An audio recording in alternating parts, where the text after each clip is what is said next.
All right, welcome to the fourth episode of the P114 podcast. I'm Jesse Knight. I'm Randall. I'm E04. Nate Hinton. And we're here to talk about everything film related. And today we are going to start off by addressing just a slight mistake from last time for episode 3. So go ahead, Randall, hit us up with the correction. Oh, I was mistaken. I said that Stephen King directed the Shining miniseries, which he didn't. It was Mick Garris who did it. He directed mostly the Stephen King miniseries based on the books during the 90s into the 2000s, like Time and Knockers and stuff like that. And I just, for some reason, thought, but he did. Stephen King did write the screenplay for it, and he made an appearance, and he was mostly a producer type person who was on the set. Right, he was probably. He probably had his hands pretty deep in it and stuff like that. He didn't want another Kubrick situation. And that guy he's worked with for a long time. Yeah, I think they're buddies. So. I would assume so. Well, several decades. But that's I was mistaken. But I'm sorry to Mick Garris, and I apologize to his family. And I know they watch. I literally listen to our podcast, so I just want to make sure. We should have do a special Mick Garris podcast one day. There's a lot there. It's kind of neat, and he's been around a long time. Let's see. So we got a comment from episode 3 that we're gonna check out from our buddy Gonzo here. And hey, you guys, Gonzo here. Great job on production upgrades like music intro and camera angles. Well, we try to keep you pleased out there. Real quick, my favorite shoot 'em up is Hard Boiled. Favorite comedy is Casa de Mi Padre with Will Ferrell. Please check out plot twist movie The Game, also with Michael Douglas. And what do you think about Extinction currently on Netflix? The guy from Luke Cage is in it. Thanks again for the great show. All right, Gonzo. Well, it happens to be that I'm probably I think we've all sort of seen some John Woo films and stuff, but I think I'm the only person that's actually seen Hard Boiled. Hard Boiled, extremely good movie. It was back. I would consider it, I've used this term before, bullet ballet. John Woo is kind of known for having music that seemed, that contrasted like the scenes he was showing. He does a lot of like gunfights that last 10, 15, 20 minutes sometimes, but he used a lot of slow-mo, lots of shots. He probably had multiple cameras going and stuff, but he had a lot going in on his stuff. But he would have these kind of extreme scenes of like gun violence and stuff like that, but he would put like classical music on it or something sort of like nice and easy listening with it, and it just sort of made you, at least to me, it sort of brought more a weird attention to what was going on in the scene and stuff like that. I highly advise watching some of the stuff before he came over here. Hard Boiled, and there's a few others he did in Hong Kong which are just pretty much right on par with that. I think The Killers is another one. Both have Chow Yun-fat in it, sort of playing the same kind of dude. Even when he plays a good guy or bad guy, he's sort of the same guy. It's like, wait a minute, was he a cop in this one, a detective, or was he the criminal? I can't remember, or both. You can't say that because there's a ton of American martial arts, or not martial art, but action guys that did almost the same thing. Yeah, exactly. Like, where is he a detective, or he's an agent, or an FBI agent, or anything like this time? Yeah, it's the actor movie first, and then genre follows. Right. But I really enjoyed that movie. There's all kinds of really good sequences in it. He likes showing moments of somberness, maybe in a church that's kind of lit real dramatically, and for some reason he has like doves flying around, which happens quite a bit. And then some slow-mo action scene happens with guns and stuff like that. But pretty awesome stuff, and you can kind of see where his style was bit over here. People they discovered those movies and started doing sort of stuff like that. Like I can think of like The Replacement Killers and stuff like that, as sort of that kind of film. And then of course John Woo came over here. I really liked Face Off. I thought that was a good movie, and it's cheesy. It is totally cheesy, but for me, the cheese works. There's nothing like a 20-shot explosion of a boat with two guys hurtling through the air in slow motion that takes like 10 minutes to happen. And you can obviously tell it's a great scene when they're flying through the air, but it's like, oh, those are stunt doubles. And then you can tell when the real actors kind of drop onto the sand, you know, and then they start that. But it's pretty good. Also, there was a great one. Can't remember the name, but it had starring. It's not I don't know. I shouldn't say a great movie, but it's fun to watch. It's got Van Damme in it, and there's a great scene where he knocks out a snake. No, not Hard Target. That's a different one. But I forget the name of it. But anyway, a snake drops down in a tree in front of him. He grabs it and he just like punches it and keeps going. And then they end with a big gunfight with like doves and fire and all this kind of stuff in slow mo. That good action sequence. He directed Mission Impossible 2, didn't he? Yes, he did. Which is kind of panned and that kind of stuff. I never saw actually Mission Impossible 2, but I remember they did some neat stunts with the super bikes, I believe, and stuff like that. Yeah, but that was but I haven't seen it. I can't really make a judgment on it myself, but haven't heard the best things about it. Wind Talkers was not my favorite movie either. Man, but I don't want to spend my time like talking negatively about John Woo. John Woo's he's a damn good director. Anyway. And then the next one he's got, I like his choices. He's very Gonzo's movies are like I really like them because they're not like they're not like you're gonna get top 40 hits. Yeah, but I like them because it's kind of obscure. It's kind of obscure a little bit. They're obscure, so I mean it's not. Yeah, they're pretty good ones to check out. I haven't seen the comedy Casa de Mi Padre. Yeah, I want to see it, but I know it's all in Spanish. Right. I feel like I have to be a certain frame of mind to go. Right. That may be why, because it was in Spanish and probably had subtitles in American. That might have been one of the problems it ran into in the box office. Right. Was because of that, but hopefully something different that Will Ferrell did without really just something different. Kind of a neat kind of thing. I'd like to see that. Have any of y'all seen it? But we'll put it on our list for sure. And then he brings up one. Have you guys seen The Game? It's a David Fincher movie. I know of the movie you're talking about. I've seen commercials for it, and I've seen it on Netflix too, but I haven't watched it. It's I've seen it. I saw it when it came out. I think I saw it in the theater actually. But it was a really interesting movie. I was interested in Fincher because I'd just seen Seven and Fight Club and that kind of. I think, or maybe Fight Club. I can't remember the order. I think those two came before The Game. I'm not sure. But I was interested in Fincher movies, and so I went to see The Game, and it was quite a different kind of movie.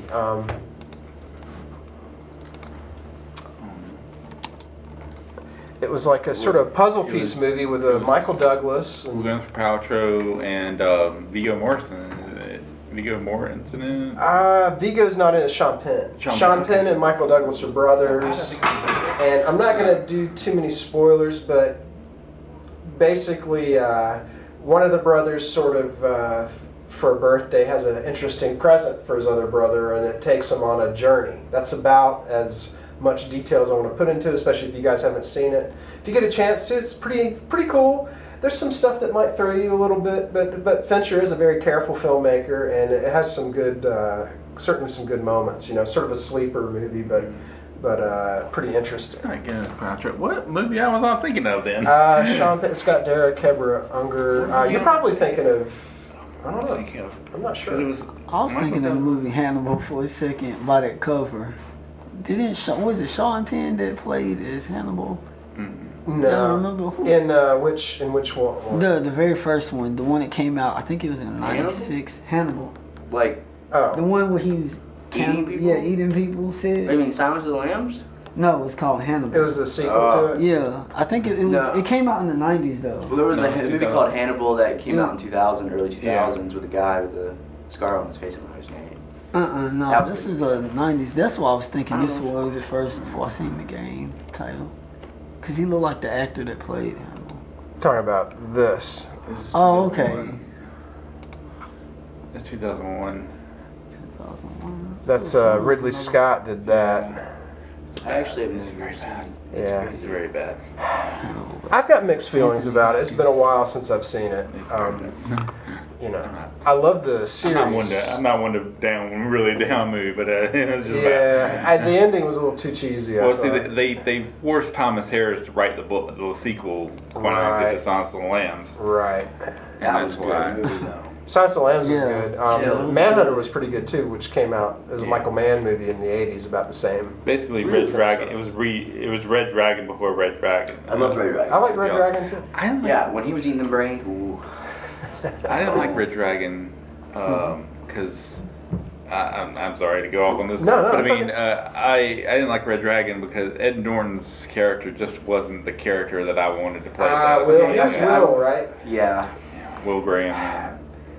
I get it, but I love the Will Graham actually in the TV series. I don't know if you guys have seen it, but it's if you're a horror fanatic, you should check out the Hannibal series. It's worth it. Mads Mikkelsen plays a great Hannibal, very weird but interesting kind of guy.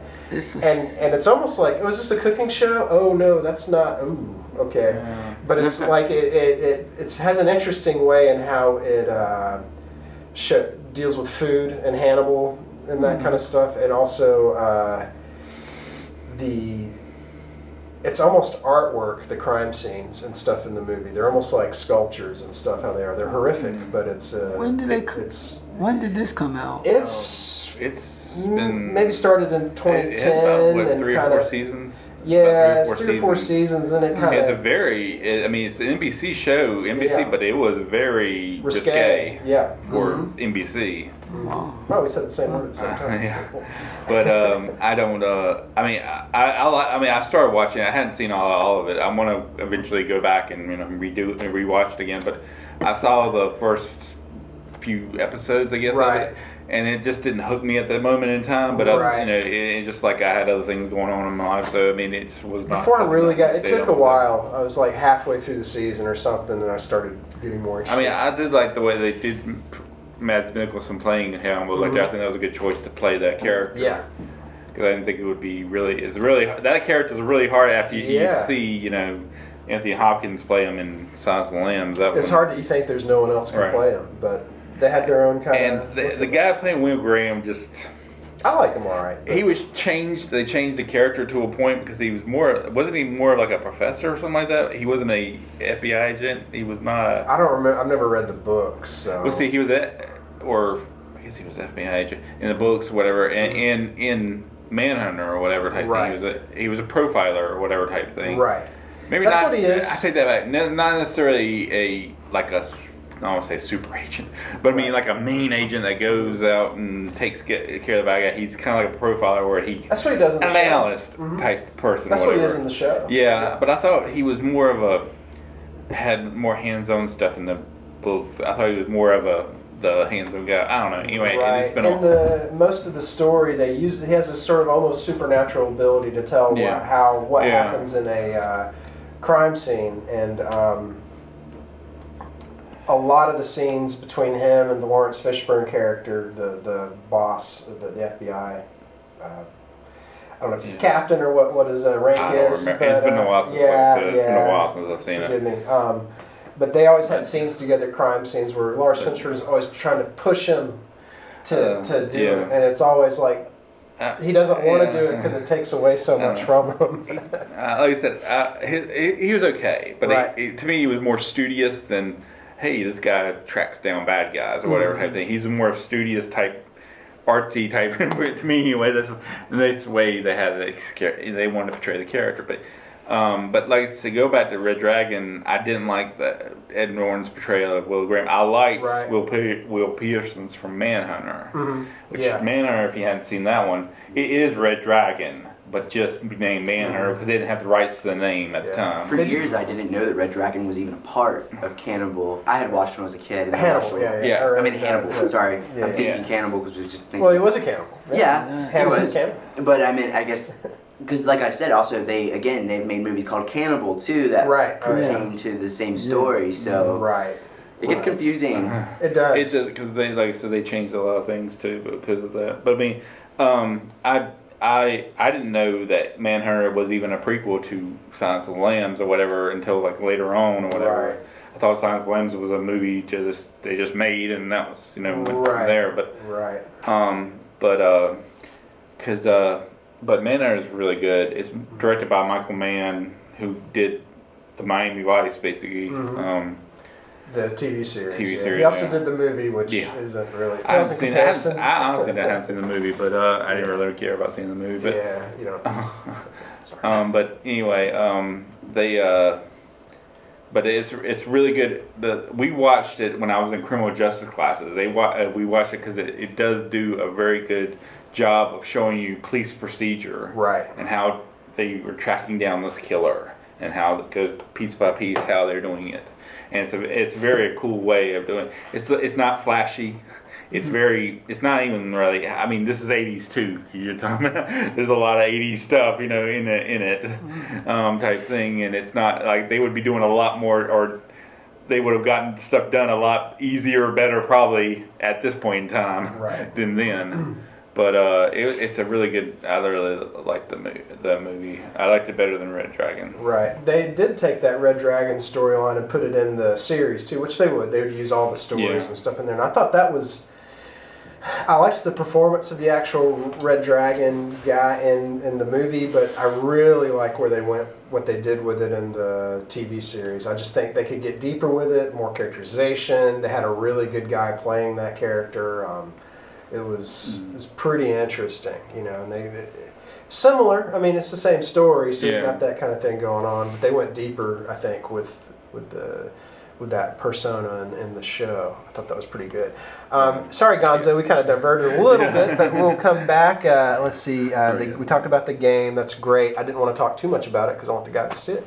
And Extinction, I have not seen, but I think I'll check it out. If you like it, maybe I'll give it a go. From Luke Cage. I'm guessing Mike Coulter, I guess, is the guy who plays Luke Cage. So I'm assuming that's who he's talking about.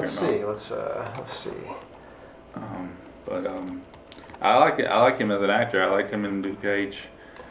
But I need to finish that series actually. Let's see who we got. Michael Pena, Lizzie Kaplan, Amelia Crouch. What's that? Maybe, let's see. Is this guy in Luke Cage? No, not Mike. No, it's Mike Coulter. He at the bottom. Yeah. Oh, okay. Right. There it is. Yeah. Oh, okay. Oh, there he is. Done, right in front of me. Yeah, that's Luke Cage.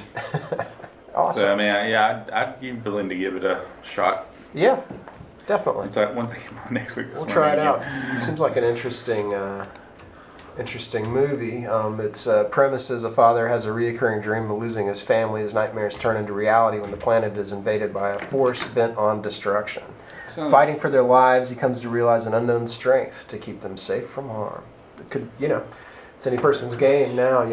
Decent enough description, but we'll try it out. Not rated too good either, though. Yeah. 5.8. Yeah, But it depends. There's some. Yeah, exactly. There's movies that I love that other people absolutely despise. So it's sort of.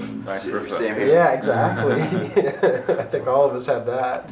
Well, thanks, Gonzo. I hope you listen to the new episode. I'll make sure we get it posted up next week sometime. All right. So now I'd like to kind of sort of talk about new things we've seen. Nate, let's start with you. You were saying you were just catching up on a show. I know it's about, the show is at least 3 years old now. It's called Empire. And I never really paid no attention to it when it was at the height at the time. Right. But I just now started watching it, and it is a very interesting screenplay. The story, it's about Taraji P. Henson. People know her as Cookie Lyon, and Terrence Howard. His name is Lucius Lyon. It's about her serving time. She did 17 years for him because they were selling dope, and they're trying to build this empire. That's why the show's called Empire. Right. They tried to build this empire of, being the first black people to be like wealthy and everything. And it's just an interesting story, but it's just like they still got a lot of problems. No matter how much money they done made, they still create new problems. Yeah, they still act hood. They still just themselves, and then you got them trying to get up the ladder and get more stuff. But Lucius just keeps getting in more trouble. And, and Taraji just keeps on cutting up. So it's interesting, but yeah, it's something new. I didn't think I was gonna like it. Right. My fiance, she was like, you should watch this. She was like, I'm telling you, it's good. And I never paid it. I just blew it off because I think it was Luke Cage at the time I was just still into. Right. And then I started watching it, and it's been good. So it's really interesting.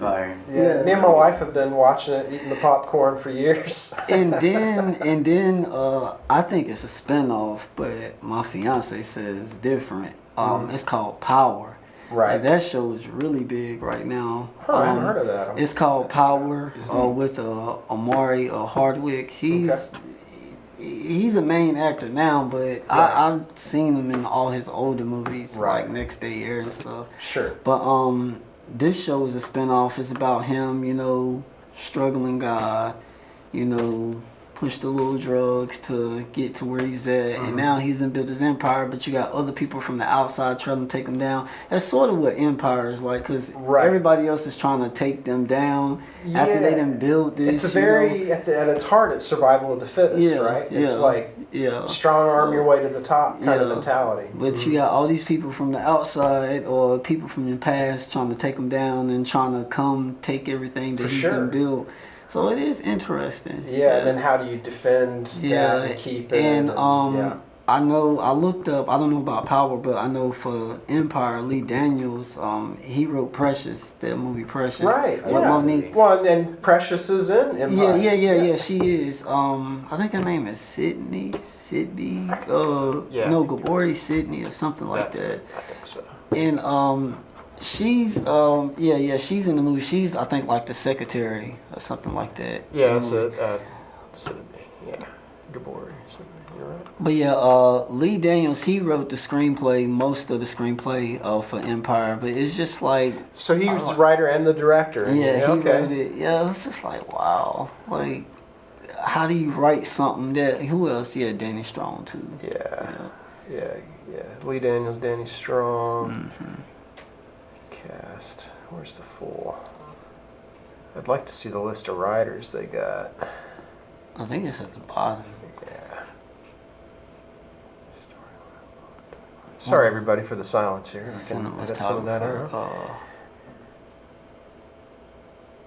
Company credits. What are you looking for? The writer. I guess full. I mean, they don't. Yeah, sometimes these are kind of different. Usually, I'm looking for that. So. Oh, geez. This is like 10 miles long. Yeah. The writers are up at the top. Yeah, they got. They started with the actors. Yeah, they got a lot of people that play in this. There we go. Fine. Producers. There's like 5 million producers. Wow, only 3 DPs. That's kind of interesting. Yeah, the production is really good. Yeah, they were. It was featured in American Cinematographer, and I was just sort of blown away by. We're still talking about Empire, right? Yeah. Yeah. Well, writers are somewhere. I was just talking about Lee Daniels, how he came up with this story. I just wonder what inspired him to come up with such a story like this and to keep it going on and on and on. Well, you wonder. That's what I was thinking about. Talking about writing, generally you pull in kind of things, so you wonder if he knows he has an inside scoop sort of on the world of music production, at least, and that kind of thing, Yeah, it's really a deep show. It's really interesting. Oh, and it's just keeps. Yeah, they keep going. Oh they know how to keep it going. Ain't nobody getting arrested in that show. Right. Yeah, it's there's no keeps break. Going on. You want let's just have a nice episode where things happen. Right. Give us one. Season 5 comes out this month. Yes. Is there any on Netflix? Oh no, it's actually on Hulu.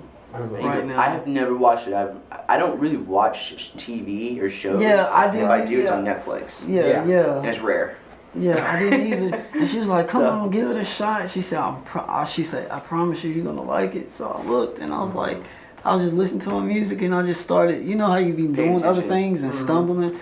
The music's solid too. Yeah. Oh yeah, it's real music. The guy, Juicy, not Juicy. That's how you, I guess that's how you pronounce it. Juicy Smollett. He's a real singer. Yeah, I mean the people who are, they have to be actually the real performers. Alicia Keys actually is in there. It's a lot, man. It's a lot of people in there that play as themselves. Where's it at? He should be on there. Which one? There you go, Juicy Smollett, yo. Yeah. Oh, Jamal. Yeah. He's good. Yeah. And his brother's good too, Hakeem. Yeah. And he's got to be doing that stuff for real, I'd say. Yeah. Yeah, both very different. Yeah. Both different styles. Extremely different, but this is well perfected written show. I'll say that. Yeah. And actually, for me, it's the relationship between those two brothers that I kind of hang on the most. You know, Cookie and Lucius are always going to be kind of crazy and stuff. I like them. But it's just them two, Hakeem and Jamal, is really what keep everything going and everything. And then, and then Andre. By Trey Byers, who's an interesting character too. Yeah. It's like all of them have different aspects of their dad, and he sort of took on the kind of like, let's figure out the producer side, but who will do anything to make it kind of person. Yeah. Whereas the brothers are both a little more moralistically. But I just wonder how long they're gonna keep this going, because it's already a season 5 now, and it's still getting higher. I know. I just wonder how much longer they're gonna keep it up. You wonder if they've got it planned, or if they're just gonna go until the money starts to peter out and interest I don't know. wanes. Yeah. I just want to know, like, how much longer can they drag the story out before it gets like, okay, now enough of that. You know? Right, because there's a few other series about the music industry. You got that. I haven't only seen the first episode, but Atlanta looks pretty interesting. Power, there it goes. Power.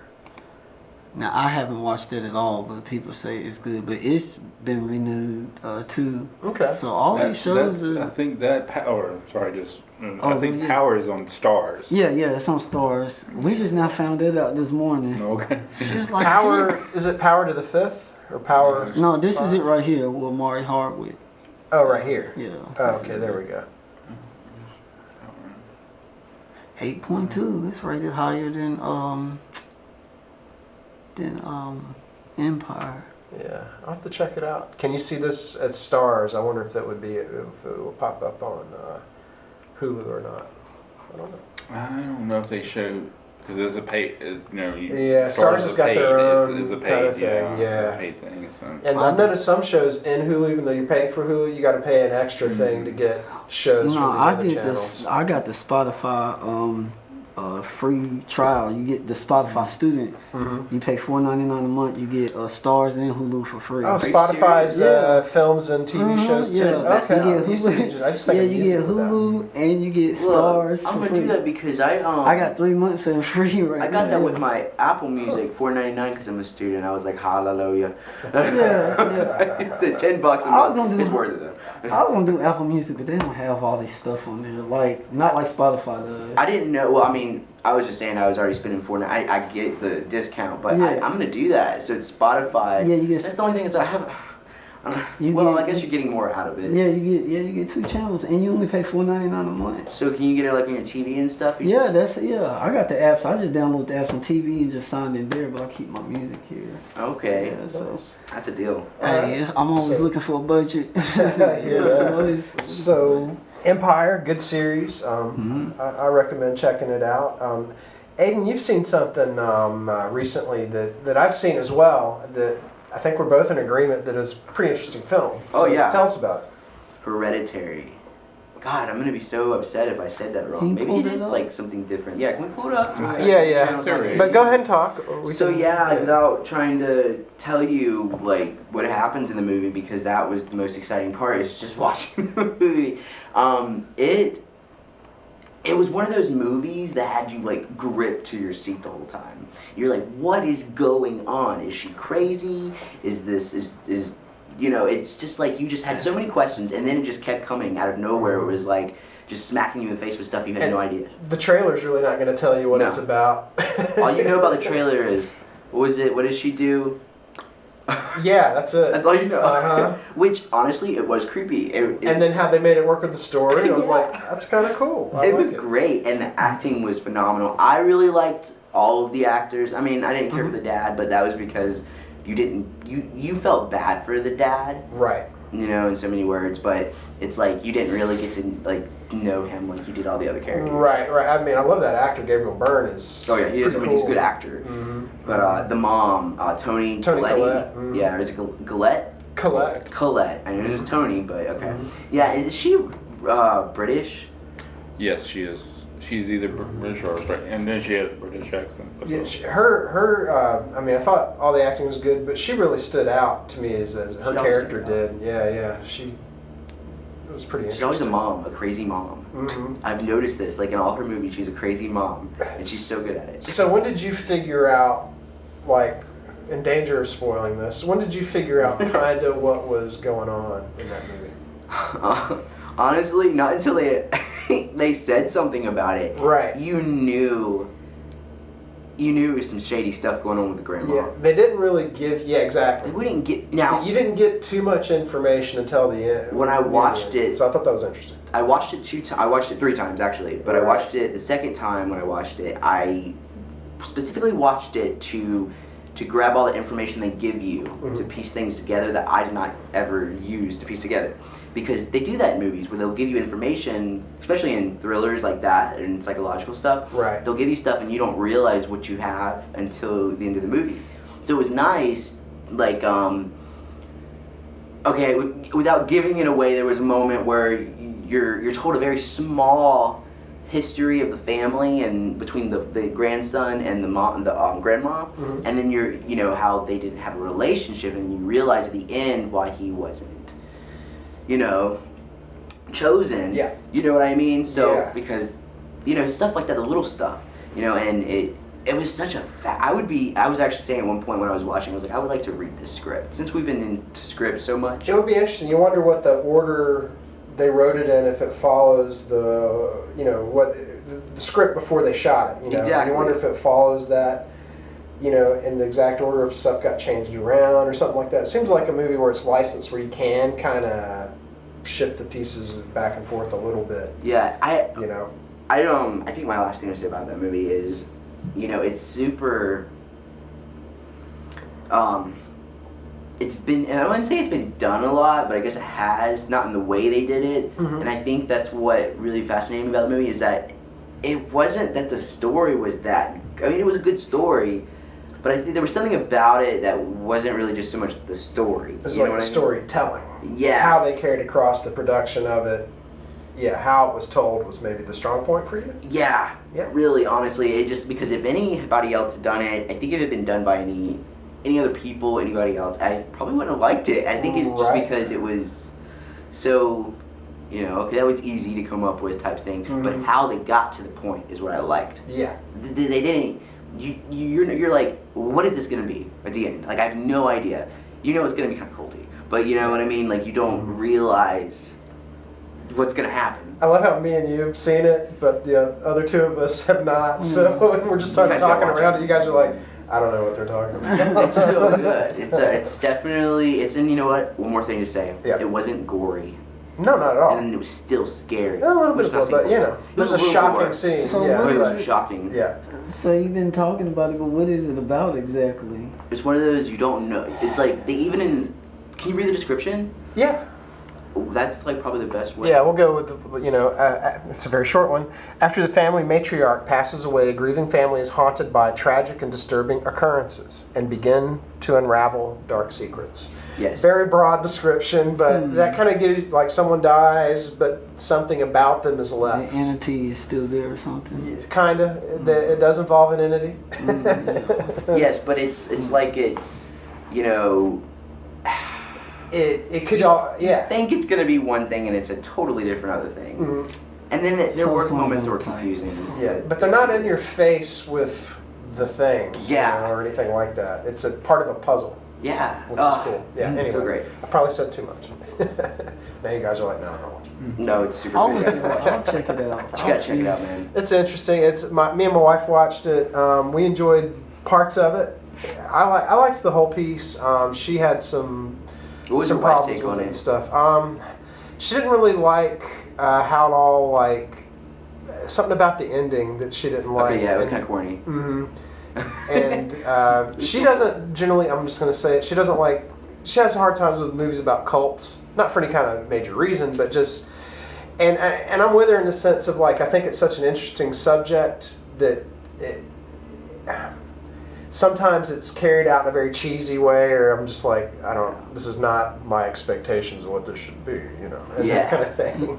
But I didn't have a problem with it here. Like The Void was one where it had this cool looking look to it and all this, and I'm like, okay, this is a strange cult and stuff like that. But then for me, it fell flat a little bit, but if I were to have made that movie, I would have been very proud of myself. Yeah. So I can't really Oh yeah, no doubt. knock it too much, I definitely have to agree. Yeah.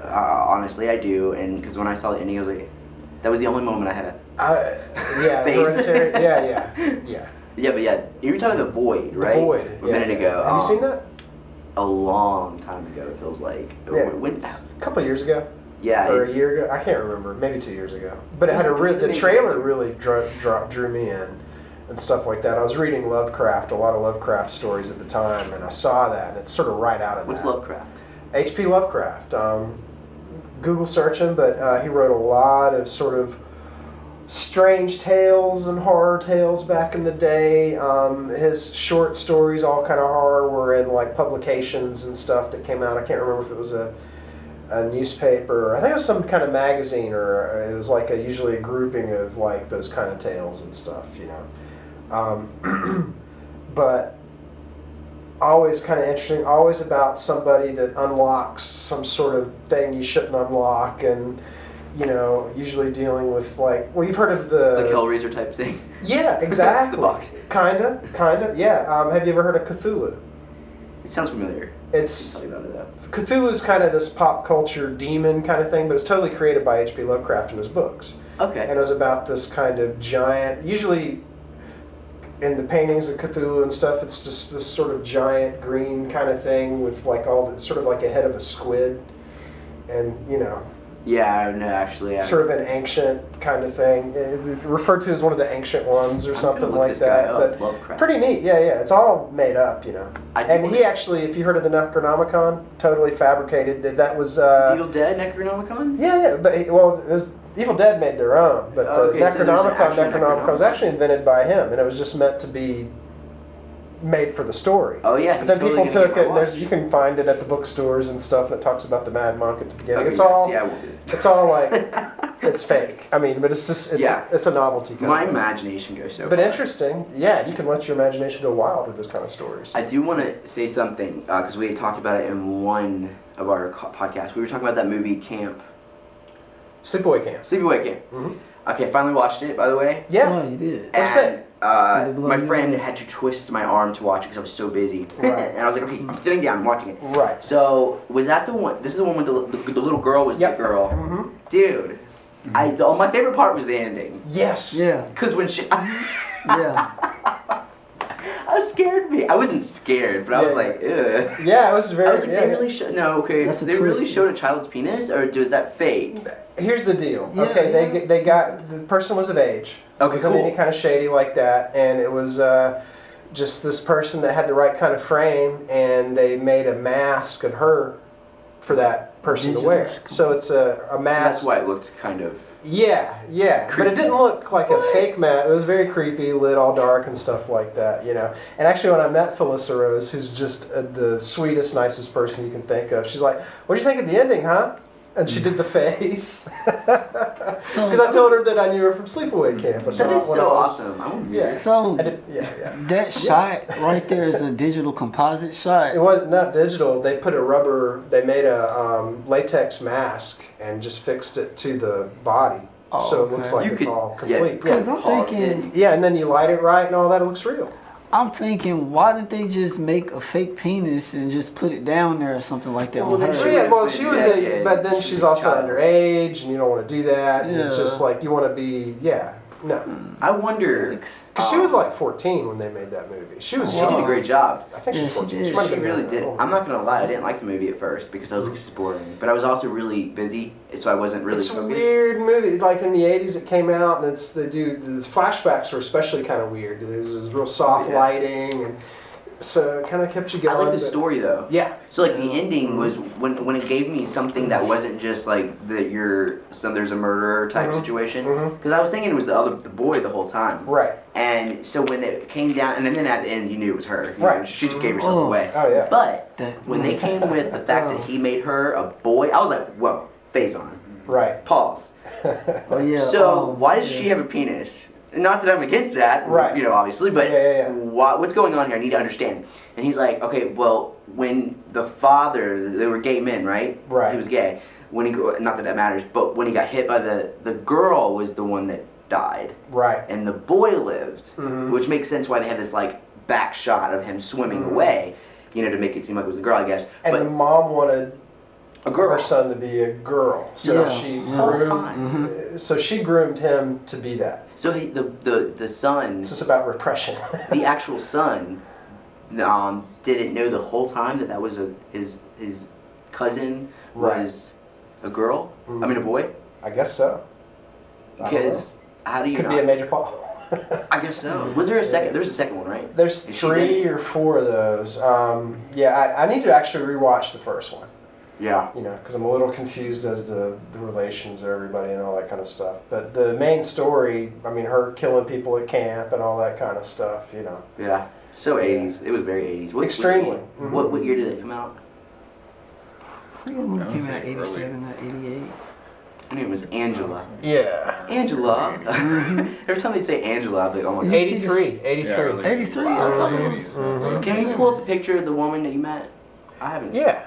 Gosh, She's awesome. Really? Yeah. She was beautiful when she was young. Yeah. Damn. Yeah. Yeah, she is beautiful. Mhm. Oh my gosh. She's cool. We just got a video from her pitching our movie we're doing that she's going to be in next. Oh yay! So, yeah. That Oh, I scene. said, That scene where she took the what's the flat iron and go in Yes. that girl. when she, God, oh man, they yeah. gave that illusion. Yeah. Oh, I was like, ew, Mm. yeah. I just remember her. Didn't she take Yeah. the guy and pushed him into the cauldron in the soup kitchen or whatever? Yeah, He yeah. got Pushing on burned. the Yeah, pot, yeah. I remember that one. Yeah, like that. So like, what was I was gonna ask something. Where did they film that at? I don't know. I was really curious. Yeah, Like, keep talking. I'll look it up. She looks the same. How old is she now? I'm not sure. She's gotta be in her She's a 30s. vampire, so she's, you know. She's got to be a vampire because she don't look no different. I mean, she looks like of age now. If she was around about 13 or whatever. 69. I think she's like 40. No, she's older than that. Let me see, cause my mom. It's 1969 she was born, so do the math. Yeah. About She's 48. almost Yeah, she's she almost 50. She's Yeah, like late Jeez. 40s. Mhm, Yeah, mhm. so, yeah. She's one of those. 48. Yeah, but Well, she's that's super awesome. cool. She's done a lot of other Super movies. friendly. Oh my god, look at this list. Oh man, you know what? She kind of reminds It's me. still going. Still she- going. There we go. Her, not acting, but her in general. Not that I know much about her. Who wrote it? Sleepaway Camp. That was. Oh man. It's at the Here bottom. we go. Writer. Well, that's what she wrote. You're on her page. Oh shoot. Duh. Sorry. Oh, she writes stuff too. That's cool. She actually produces music videos. Writer is Oh, Robert. He was the director too. Hiltzik. Let's see. Was that her first movie? Yes, I believe so. He directed Return to Sleepaway Camp too. Mm-hmm. And then Sleepaway Camp 4. Yeah. Oh, he's uncredited writer. Yeah, on that for some of the characters. Hmm. Producer on a few. I'd have to go back. Just It's directed been a a little long bit. time since I've seen that movie. You know. Yeah. Y'all talking about it. I'm like, I don't remember any of this. I thought I'd It's remember so this. Just like it nice. was yesterday. Like I am so jealous of stars because they get to watch their lives, like the old, like younger versions of themselves. Like she gets to look at this movie anytime she wants and just watches herself as a child. Mm-hmm. Me, all mine died because of old age. You know, photos get ruined, but you got these movies that you can watch forever. Oh yeah, I was supposed to look up where Sleepaway Camp Yeah. was filmed. Let's see. It should have it on their main page. So keep talking, guys. Oh, when you met her, was it here in North Carolina? Or was it somewhere where you was shooting? It was at a convention in Charlotte. Oh, okay. Mm-hmm. Was filmed at the former Camp Algonquin in Argyle, New York. Okay, that makes sense. I think she's from New York and all that. Yeah. So local casting call, that kind of thing going on. Yeah. Not that I expect that you'd be able to tell me this, but how much does she like? What's the roundabout? Like, I'm sure she charged you to work. I don't know. I don't know what That wasn't I need good. to ask Jason to sort of see. Well, Yeah. You know, and you don't really talk. I don't want to talk. No, about not the online, public but thing, like, I'm curious, like Yeah. for like not shorts, but like Mm-hmm. you know, just. Well, let's low look up budget. Kill Giggles. It's on.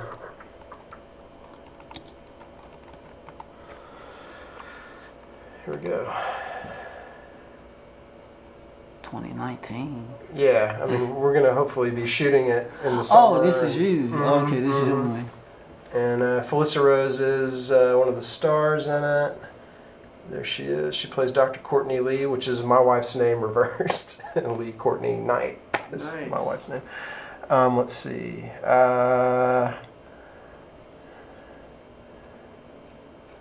Come on. Full cast.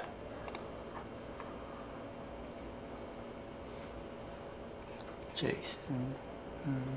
Jason P. Buterin, not Butterin, not anything else. Buterin. Yeah, I'm a producer on it. Yeah, she's not. That's about all we got up right now. I'll be shooting that hopefully in July 2019. And Who's I'm the not sure editor? who's going to edit it. We might get an editor for it, or I might do it. Just depends. Either way, should be pretty cool. We've also got a couple other stars in it. We've got Andre Gower and Ryan Lambert, who were stars from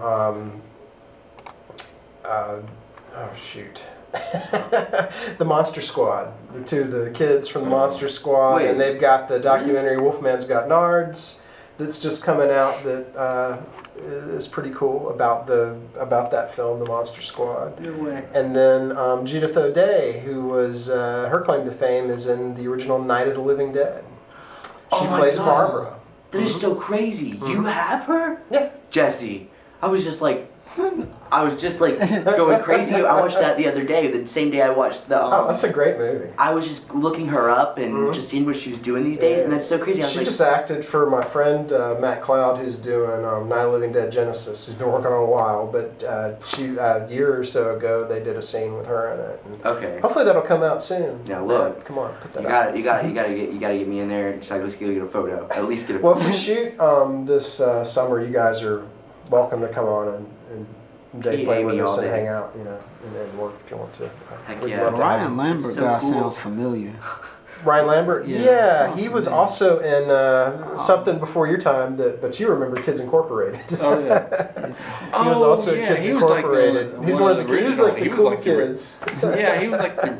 Oh yeah. He wore the was kind shades. of like the second season or something like that. It was Yeah. So how did you guys get these people? Like, how does this? I know how it works, but when you Over personally time, just conventions really is a good thing to do. Honestly, we started meeting a lot of these people, taking our movies to cons and stuff like that, and film festivals. And then I'm not quite don't have quite the gift of gab that my buddy Jason Buterin has. But he's really good at just talking to people, and I've met several actors there. A lot of them are right there for you to meet. They have a table set up, and you go get autographs and stuff like that, and that's kind of how it works. And then maybe after hours, after the con, you're hanging out at bars and restaurants and stuff like that, and you just start talking. They're just regular people Oh yeah. most of the time and stuff like Yeah. that, so it's pretty cool. Occasionally Stan Lee will walk through, And Yeah. it's like, Stan he was Lee. super cool. That guy is so nice. You never hear anything really that bad about Stan Lee. And if you have, don't play it. Yeah, a guy, Yeah.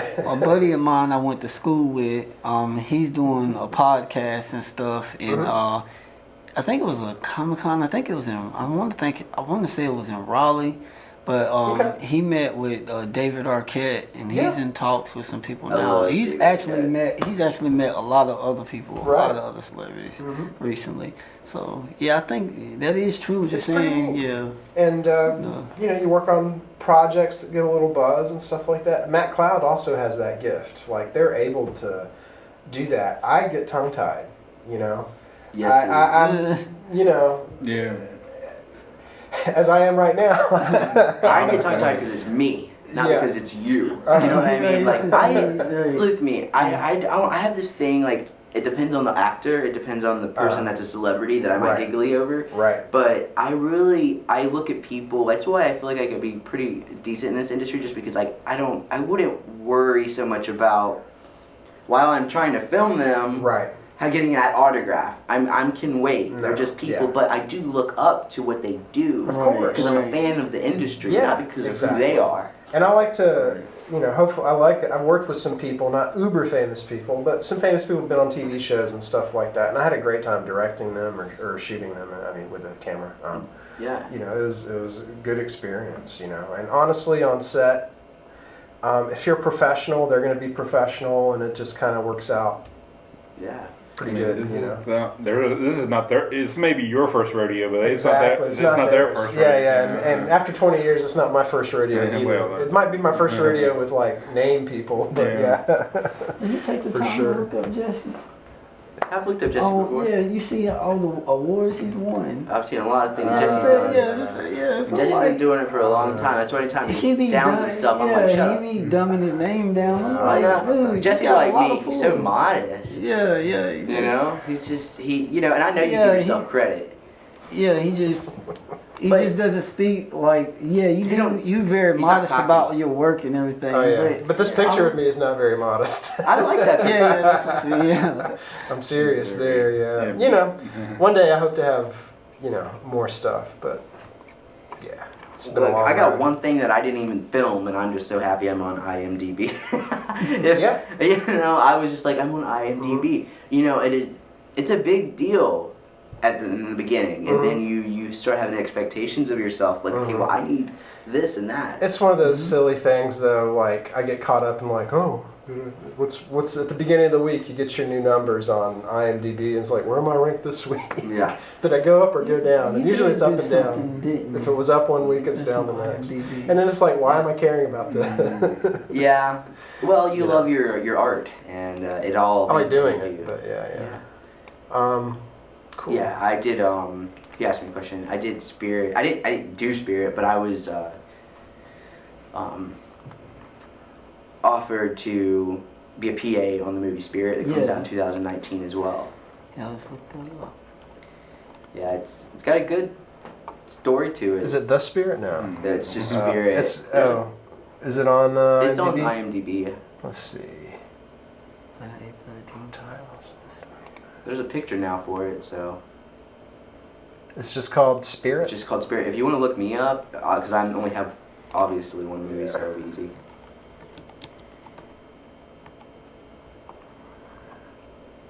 Miscellaneous. PA. Yeah, there it goes. There we go. Top. Boom. Ah, there we go. Yeah. All right. Was that the one I did with Jen, yeah. that Jennifer McCollum's working on? It's a feature, right? I don't know. Yeah, let's see. It doesn't say. I mean, it's long. Yeah, it's gonna be a long movie. Yeah, I mean, over an hour Yeah, is a it's feature. a feature. Yeah, it's a Matthew feature. Ashford, Tommy Kelly. Julia Denton, Matthew She's- Ashford. Huh. Cool. Yeah, it's Cool ones that come out Read and- the story. Read the. A young woman receives a disturbing phone call one night explaining that for the next 20 years she is not allowed to leave her bedroom at night or she will die. Yeah. Mm. I'm not gonna lie. I thought that I read the script, so it was really good. And Yeah. I'm super excited to see the outcome of it. Right. And they had this one actor. Go down for me. The woman that plays the mom. What's her name?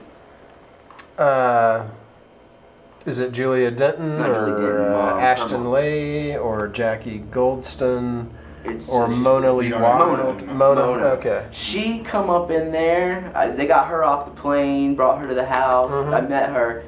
she intimidated the hell out of me. She was one of those. She was a great actress. Okay. A great actress, but she scared me. I've seen Tristan and Isolde.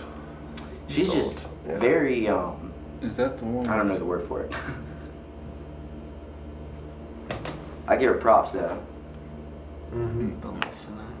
She looks familiar. Yeah, she did a good job. I was watching her act, and it was so trippy watching. That was my first time watching real actors act, man. You gotta understand, like, I didn't know how it was your first time, right? But I was getting warm inside. I was relieved because everybody knew their lines, and we just hammered through the scene. I was really happy. That's probably the most amazing thing in the world, I bet. Having someone that can remember exactly where they stopped, what they're doing, it is wonderful. what you do, and their lines. And you work like a well-oiled machine together. It's a great thing on set when you got that going. I've been really lucky with that, honestly.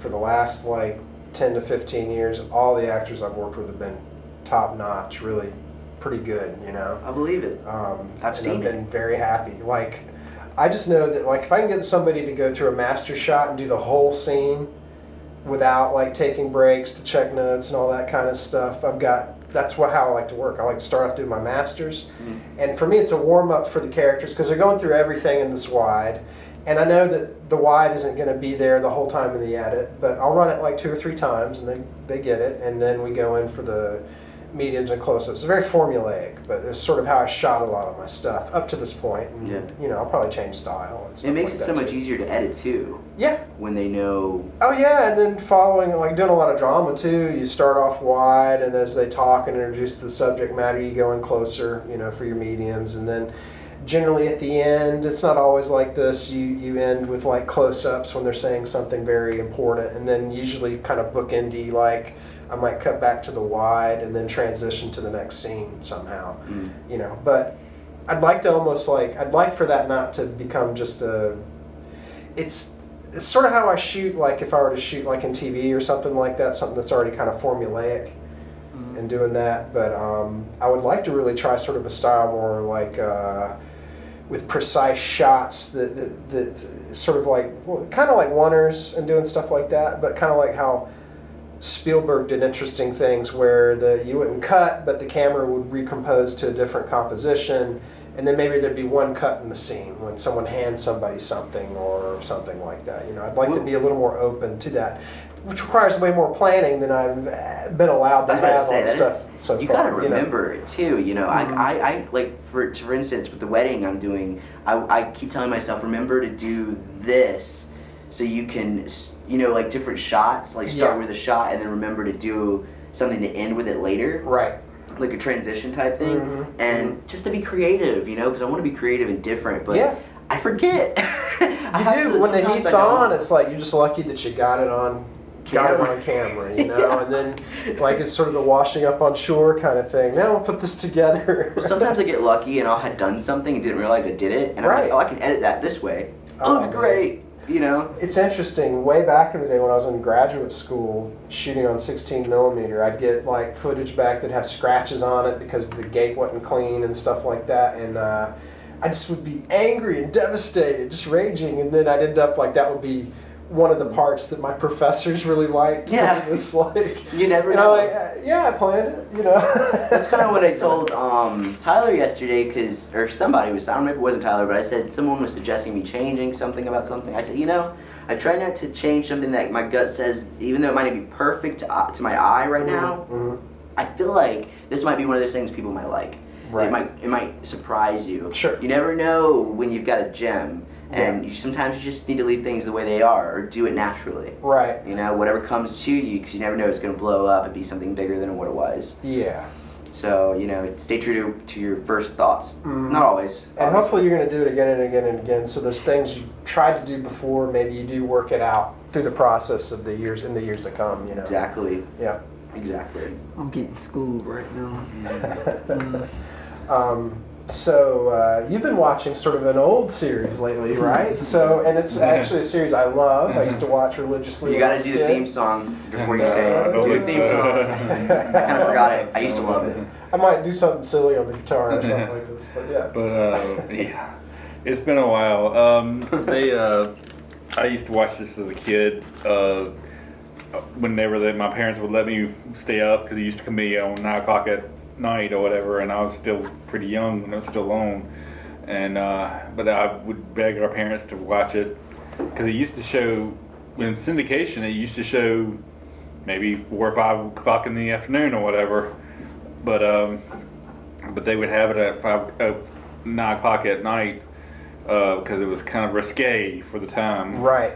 Now it's really kind of it's so light. It's so light. And, How is that even possible? I mean, I guess it was. It's risque. I mean, them being roommates, just the male and female roommates is the thing. Mm-hmm. It's Three's Company, and I've been watching a little bit on. I will admit they were pirate stuff on YouTube, but I do have all the seasons on DVD, so I did pay some, for some stuff at points in time, and it's only. I don't think it's streaming anywhere as a regular, like you have to pay for it. I think you have to pay for it somewhere. Yeah. So it's not. Love the actor, the main John, actor, John Ritter. John Ritter is John Ritter. The dark-haired girl. What's her name? That's Joyce DeWitt.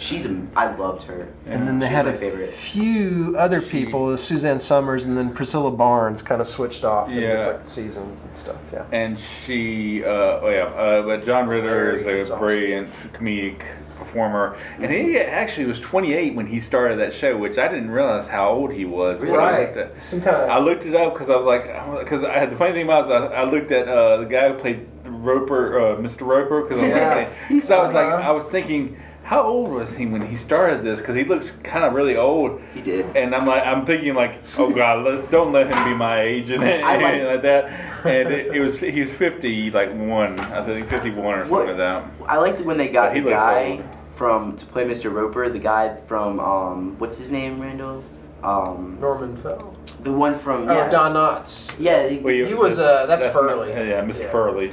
Oh wait, they played different characters. Oh, they were different characters. That's Norman Fell. They weren't at the same time. They were both the landlords, but the Ropers were the first landlords. It's been the first 3 seasons. Mm-hmm. They were the landlords in the first 3 seasons, and then that face. And then he's great. The Furley was the rest of the series. Was in the rest of the series, but I've been watching those episodes because I can even watch them and I listen to them if I'm not really watching it or whatever. I like to listen to the dialogue in them and everything like that. Oh yeah. I mean, it started out being like, a guy that lives with 2 girls, that's gonna be sexy and stuff like that. But they really come out to be like just brother and sister. Yeah, they're just kind of friends, and there's nothing really between them. Really, yeah. And it's just like there's a lot of the banter between the 2 of them are always like brother and sister kind of stuff. Yeah, exactly. When does the blonde come in play? It's been a long time. She was Suzanne Summers in the beginning. Did she leave and then come back or something? Suzanne Summers. There's a lot of meta situation with that kind of stuff because she was not considered. She didn't consider herself being paid enough, and so she went to the head honchos and said, "I'm not being paid enough," and And they said, "You're being paid just fine." Mm-hmm. And she wanted to be paid, and she got her husband involved too, or got involved in it too, and there was a big mess. And so she was basically, because she had a contract. Basically, she still had to be on the show, but then they put her to, like, her character went left, or not left, but her character went to go visit somebody, when a relative, or like a relative or whatever type thing, and they would have her do.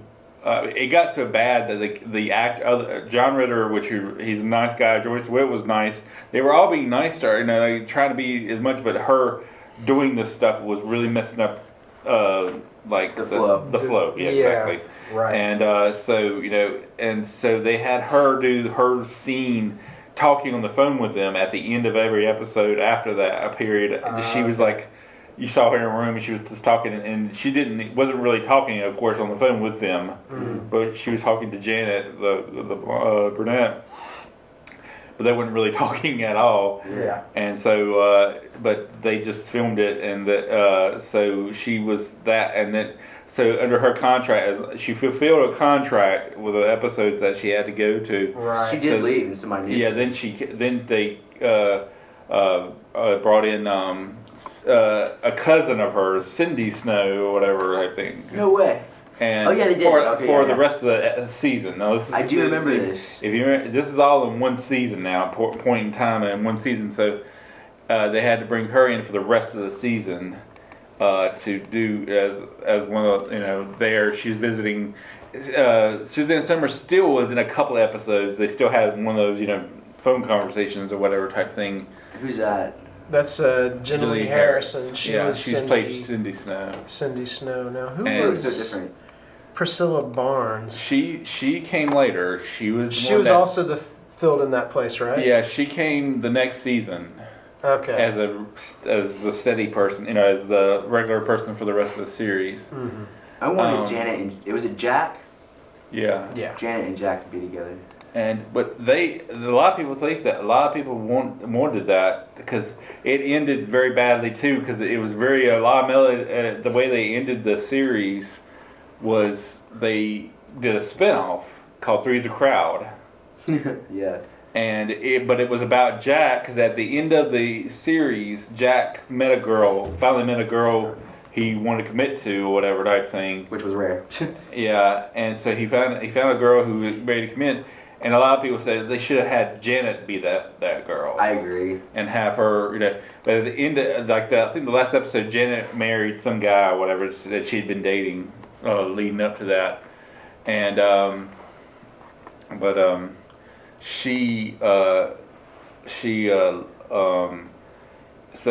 a lot of people were like, because they did a show, like I said, they did a show because nobody was invited to Three's a Crowd. I think guy who played Larry, I think he made some appearances in the show, but they kind of felt bad, or they felt like slighted because that was all. This was all secrecy too. The spinoff was all secrecy for some reason or another. They kept it all secrecy, where Joyce DeWitt didn't know they were even making a spinoff. Wow. John Ritter knew, but they didn't even. They didn't know. Nobody knew. How many seasons were there, Randall? Three's Company. Let's see.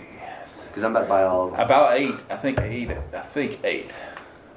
Maybe we double check me on that. Was it in the I think 70s?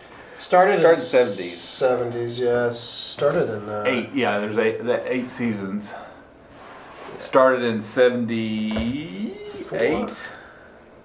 No, 74. Not that long. I loved his wife. The it's landlord's wife. She was funny. First Didn't she started wanna in be with Jack? 77. Started in 77. 77. Didn't the landlord's wife have the hots for Jack? No. They sort of played jokes with some of that. Yeah, but not really. There was a woman who they joined. They had a few people join the cast in periods of time. Oh yeah, I remember. And there was an older woman who lived in one of the apartments Right. that had the hots for Jack. Right. But he didn't have anything for her. Yeah. Yeah. But they got rid of her character like in mid-season without nobody saying anything about it, because they felt like this is an older woman who has the hots for him, and he's rejecting her. Yeah. You know what I'm saying? Yeah. So even though she was a little, and she was just a little older than John Ritter. But anyway, because like I said, I've looked over ages. I got in the thing about looking at everybody's ages or whatever type of thing, and they thought, well, this is kind of stupid, that they have a storyline going on that she's, like I said, she has the hots for him. Really has the hots for him. She would, Right.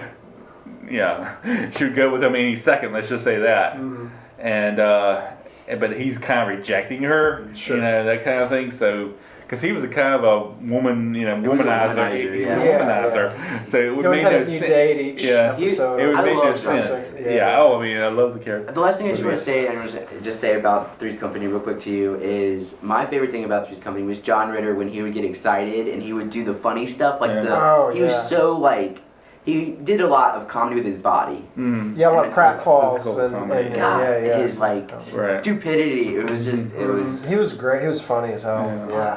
I liked the guy they who's his friend Larry, Richard Klein. That character was always kind of funny. There was a early video game called Leisure Suit Larry, and I always thought that he would have been able to play that character pretty well. What game you're talking They about. kind of dressed the same, and it was all about the medallions back then. I love it. You can tell it's definitely the 70s and 80s. Oh yeah. It's definitely. I mean, like I said, it was a good show. I liked it. Like the last couple of seasons, I think I liked it up to season 6, even though I've got the full series. Right. But I can still watch the 7th and 8th season, but they're not as good. Right. The writing seemed to be kind of lagging or whatever during And the that. trouble behind the scenes was sort of maybe leaching through. And the character of Terry was okay, but she was a little different. I mean, like the third roommate. Yeah, the third blonde roommate. She was okay. Her character was a little different from the other two. Yeah, I didn't really care for the new one as much. Yeah, she was smarter because she was a nurse. And Suzanne Summers played sort of the dumb blonde. Yeah. I didn't like her character either, believe it or not. Right. The thing about it is, if you watch the first season and maybe into the second season, she's not playing a dumb blonde per se. Right. She's kind of she's almost like to the point of Jenna, and that's Right. I think they did that to kind of differentiate her, Right. because they seem to be playing the same character. Right. So they kind of made, of course, with her being blonde or whatever, it was the dumb blonde, so they made her a dumb blonde. But she played that wasn't her complaints when she was having, when she had issues or whatever. Like none of that was the complaint about it. Like she was, I don't want to play a dumb blonde, blah blah blah. Right, it was the money. It was the money. And you could imagine, she probably has a point. I bet it's just now sort of getting to where pay scales are getting a little more even between men and women, and back then, it wasn't at all. But in an interview, she said she wished she had done it differently. Right. And of course. She would have done it. Her and her husband even say it. They feel bad about what happened, what they did on their part, type thing. That's cool. And they though, wish that they could have, hindsight's always kind could of have done differently. Which, because they would have her like not call in or call in or saying that she wasn't going to be able to film today, and all. There was the diva stuff kind of thing, Right. but it wasn't really anything going on with her. Right. They just were trying to do their thing or whatever. Yeah. So that there was a lot of that stuff going on. So that's why it was kind of looked at as being her being a problem, type thing. Right. But anyway, but that's what I've been doing. Kind of to follow suit, I've been kind of doing that too, revisiting old shows and stuff. And one show, I have to say, it's not the only thing I'm watching, but it's one of those things when me and my wife are looking for something to watch at night. It's sort of like comfort food in a way, but like, have y'all heard of the show Seinfeld? Oh yeah. Yeah. I grew up as a kid watching that. Well, I was older and early teens and stuff like that. But I consider like a 13, 14-year-old still kind of a kid in a certain kind of way. Teenager, okay. And I loved the show back then and that kind of stuff. But you worry about some shows like Three's Company might be a little dated if people tried to watch it now. Though I think John Ritter could still win over people, of course. The comedy is still there, but as much as like some references are a little bit dated. Exactly. And you think of like, where's the cell phones, or what's that device? Okay, well, that's a beeper, Yeah. Yeah, but Seinfeld's one that I always go back to. I can always enjoy it. I can see just about any episode many, many, many times over. It's just sort of had that kind of appeal, and I think it's still like in. I don't know if they're rerunning it on regular TV, but it's all over Hulu and stuff like that. It gets rerun on every station. It's everywhere. Yeah, it's on a Fox affiliate. Fox 8 is out of Greensboro is showing it now, like on after the news or whatever on weekday. And I've it's- never watched Seinfeld. Yeah, I've some How episodes. dare you? How dare you, sir? I've bought Some it. episodes I've tried are good. watching it. My mother's husband has all those. She has all the episodes. He watches it every day, every single day. right. It started in '89 and went all the way to '98. So It started out as the Seinfeld Chronicles. I'm glad they changed that. They changed it. They changed it even in the rerun when they put it in reruns or whatever. Right, they there's don't Seinfeld. knock out that. Yeah, they didn't have that on you. They don't need Chronicle. I don't know, but that's what it was called at first. But the first I guess it was the first season per se, they had those as the Seinfeld Chronicles, and then 'cause Right. it started out being a late season replacement kind of thing. Yeah. It didn't start out like at the very fall season. Because they didn't know it was going to be like the No. hit. Which is interesting because in Seinfeld, they have the making of Seinfeld in it, which is pretty interesting. They deal with like the producers and stuff, then they get their show made. And I like the people that come in. Yeah, the ones that sort get of the actors who get to play. That was all. It was pretty I funny. mean, because it was because the way they portrayed it out to be where they were creating the pilot episode they were doing was similar to the way they were coming up with the concept of their show. I mean, it's a show about nothing, right? You know, and it is. It's just normal everyday events, but if you throw some comedians in there or that kind of thing, you can make anything kind of funny and stuff. And it was a character development. Like this is the nice thing about the TV shows. All 3 TV shows we talked about have major character development. It's really, I think, the characters that keep us maybe involved. Maybe not so much the storylines and here and there. You know, they're kind of what they are and that kind of stuff. You know. I mean, I think it was really good. I mean, because they left on a high note too, as much as like the ratings go or whatever. They were still hot. They were still People number were not one. happy when it ended. They were still number one. But the thing about it is the way that Larry David left in the was on for 9 seasons, 8 seasons, 9 seasons. I can't remember now. 9 seasons. 9. So during the I think 7th season he left after that season. So the last couple of seasons, because it was him and Larry David that did most of the writing, and all that kind of stuff. Because even they had writers, but the writers would come up with they'd come up with their script, and Larry David and Jerry would go through the script and make it Seinfeld episode, basically. And so just the 2 of them, but when he left, Jerry was the only one doing it after that. So that's why I think some of the later episodes kind of lag a little bit. Right. But I think he would, because I've seen interviews with Jerry Seinfeld that he felt like he couldn't have probably gone for another season or whatever. No, it's time. Because you gotta know when he was doing it alone. and it was just like listening to him talk about it. Like it was just time to end it. Like I love his new series. He's sort of out of the limelight for. You mean Larry David?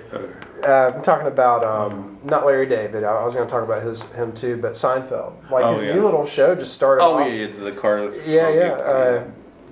Comedians in cars getting coffee. It's a pretty fun show. But he'll have some of the old people from that show on there and all. It's pretty cool. But I mean, there's some episodes in the last season were a little bit tanked a little to me anyway. Now other people may like them, but. There's a couple of them that I just didn't. I mean, the last episode they could have done better out of the last episode. But, I got it. They wrapped up everything. But all the loose ends. It was odd because I don't like. Well, sorry to get on a tangent here, but I don't like shows with which. That's the majority, and I think that's the major problem with last episodes of television shows in general, not just Seinfeld or one particular one over. I think in general what they try to do, they try to make the characters because they want to do something different. That's the thing. They want to do something different with the characters. Like they're on a new course. It's like it's the end. So hey, let's just throw something different in there. Right. And it throws the characters out of their comfort zone. It throws everything like. You're right. It makes the characters act differently than their characters have done. All those episodes before. As a viewer, it makes me feel kind of bad. I had similar, like I loved it's a simple show like that, Marin, about a guy doing a podcast in his garage. But some of the character arcs they did with him, like, oh no, know, it's like they're taking that comfort food away from you and giving you, here's a piece of celery. And I'm like, no. I think that's been the major problem, because they always say that the last episode was never up to snuff to anything, because let me tell you something, Seinfeld was promoted back then majorly for their last episode. A lot of shows have been doing that all the time, but they can never live up to that point. But it's because, like I said, I think the writers or whoever's coming up with the concepts of these shows, it's like I said, it was definitely time to end it. Well, I mean, even if you didn't, but I mean, you could have done still better last episode. It's just like when you take characters who they're doing this and then they want to do this, And it's just like... Do you think it would have been better if they'd forced Larry David to work with him that last He year? did. Oh, he did? He was? He worked with him the last episode, and that's the problem. That he did work with I him wonder the if it last was the episode. break that he took. Maybe. Maybe. I don't know. What's kind of funny to me is, you think of Seinfeld, that's how Seinfeld is. But then you hear Larry David talk, and it's like, oh my God, that's Seinfeld. Yeah. Just in how he expresses himself, what he goes on about. You can tell it's his humor. Yeah. And when I haven't finished watching all the seasons and stuff, but Curb Your Enthusiasm is again. I've not seen one episode. It's of a that, show about not much. It's about him and it's normal everyday lives and stuff like that. I like Larry David a lot. I like you enough to go in with it. I do. I like it. So that's why I think. Oh, sorry. Huh? Oh, I was just gonna say, what is this show about? I used to see it pop Curb up Your on Enthusiasm. TV. It's just all the time. he lives out in California with his wife in L.A. and he is Larry David, the writer, but it's just him like going to the store and doing an errand for his wife and just kind of. He usually gets himself in trouble because of how he is. He's misunderstood a lot. And he's sort of in his own world, and he'll say something not meaning to be off-putting, but oh my God, Is it like Ali G in the house, kind of? Not really. Not exactly. Like Ali G. You talk which show of his? The one that came out on HBO, where it's like him. I guess he's like doing interviews and stuff. It's not so much that way. It's more like you're a narrative. It's a story being told, but. He happens to play Larry David, and all that kind of stuff. Like also, like in the show Maron, like Mark Maron plays Mark Maron in Maron, and he's doing what he does in real life in his TV show, which is kind of funny. Wow. It's that kind of thing. But this is all just sort of that kind of comedy, but just kind of. It's not his real wife, of course. It's an actress and all that kind of stuff. Yeah, So it's that kind of thing, and actually.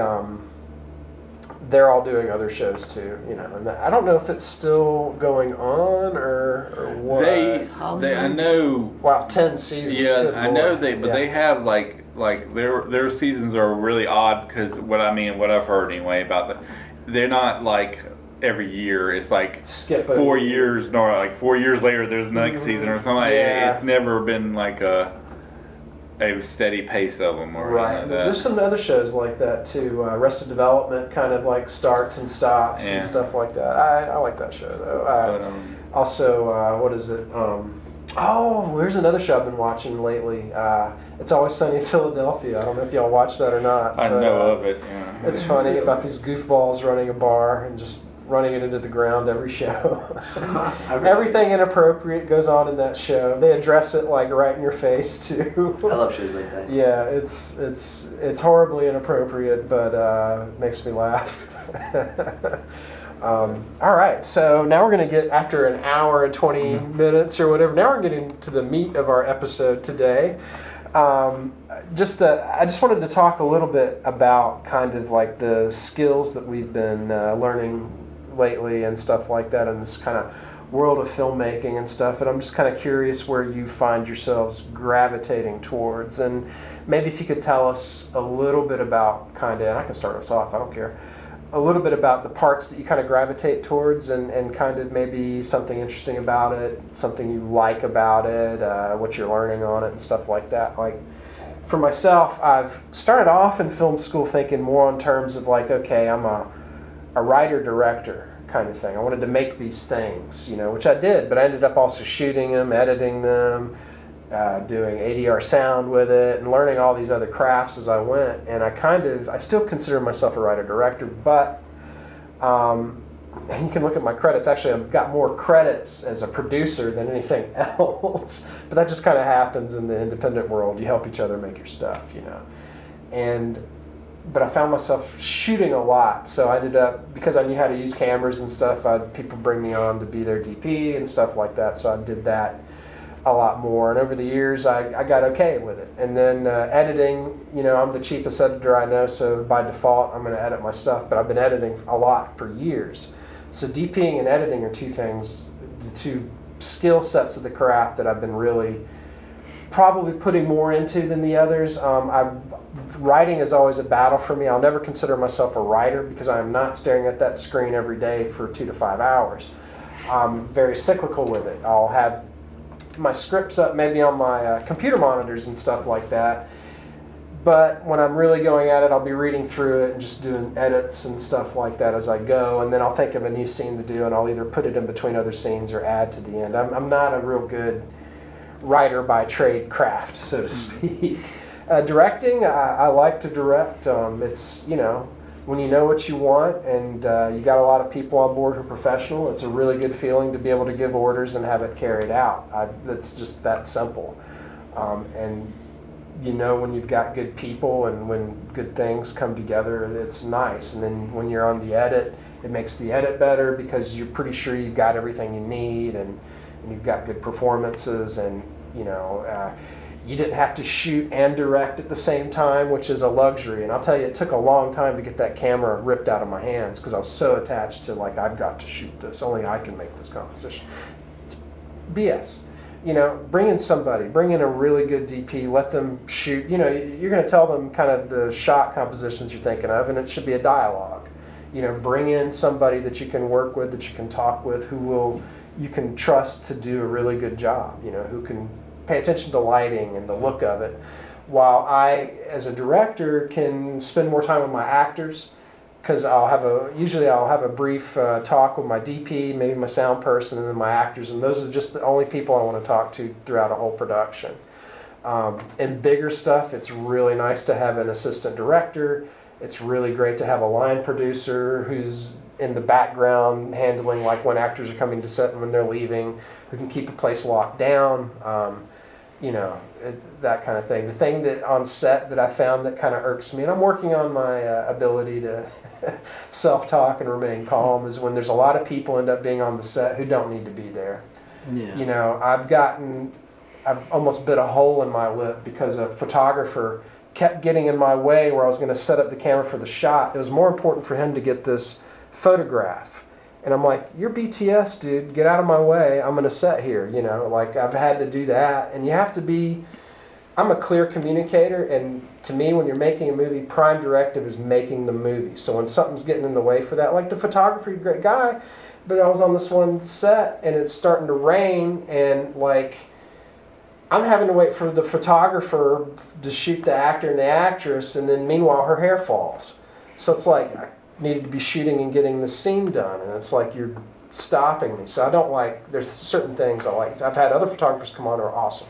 I don't even know they're there, but getting these amazing shots and stuff like that. Yeah. You know, and if we're on a rush, like, I don't have time to get these screenshots. You're going to put so I'm going to wait for you to set up your camera, take the shot of the scene, and then get out of the way every time I move the camera around. You don't do that. You know? Well, you're supposed to be incognito. And I get it. It's nice to have those and stuff like that, but I'm just kind of learning to deal with that. Learning to deal with that in a way where I'm not yelling at somebody or, you know, making a blank of myself and all that, you know. Yeah.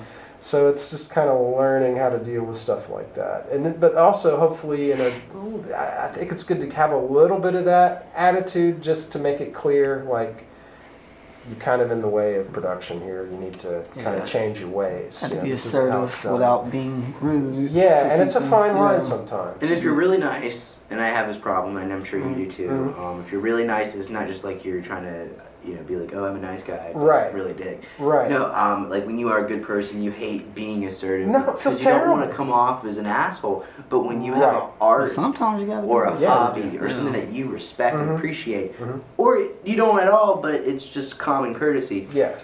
You have to stand up for it sometimes, and you have to stand up for yourself and what you're doing and like, your work. It's your job. You can't just, like you said, BS. Yeah. Around, you know. We're not having a party here. We're getting a job done. Yeah, you can still have fun, but do your job right. Yeah. Go have fun somewhere else, way away from set, please. Yeah. I mean, I find it fun doing my job right the first time than having to be a clown the whole time and having to keep redoing it. Right. Yeah. And I'm talking in other instances too, not just yours. You know, Absolutely. that's why I kind of, you know, I've been in situations like that. Like, you know, well, not like just movie-wise, because I haven't been in that many movie situations, but I'm the type of person that I can already see it now, that I'm going to be one of those people. I'm not going to fight with you. Just know that I'm not the person to mess with. I'm always going to be nice. Like, I'm a nice person. Like, I care about people, but I can't I can't just be nice all the time. You know what I Right. mean? So I get it.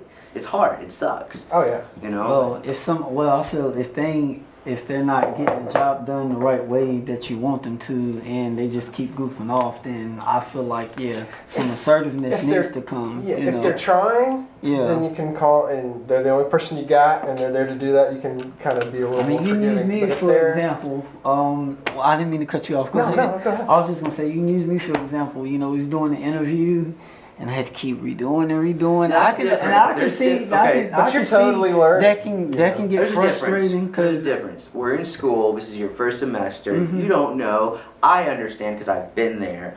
I Yeah. take things differently and do things differently than you, but I totally understand. I cannot get mad at you because you have a vision. I can't get mad at you for your vision, and especially there's nobody Yeah. else's time we're taking up. I insisted on helping you. I understand it. If But I'll give you an example though, if you were doing that while we had to get it done, it was a project, I probably would be like, dude, it's a project. right. We gotta get on with it. Yeah. But there was nothing wrong with that No. situation. I have been in situations that that were just kind of tad annoying, you know, where I was trying to get the job done, Right. and no one wanted to seem to listen to my advice on how we should do this. Right. And this was a long time ago. This wasn't recently. Yeah, You know, yeah. and I'm just like, you know, I think that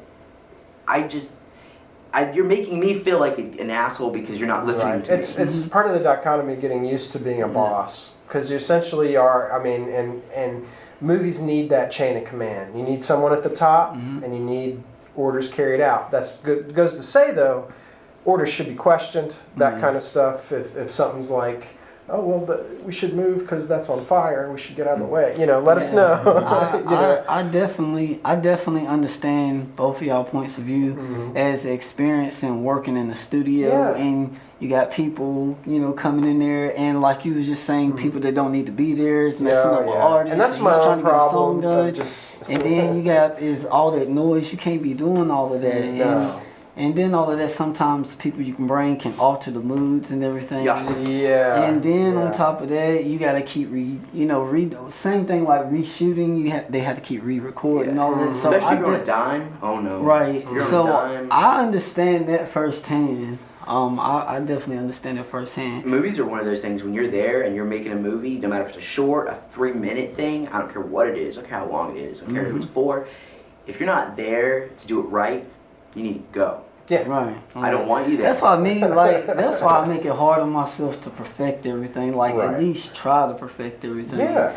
I know you like, you just nobody gonna see it, but I take it seriously. But good. I would like to just give my input on now. I feel like I'm taking this more serious than ever now. Sure.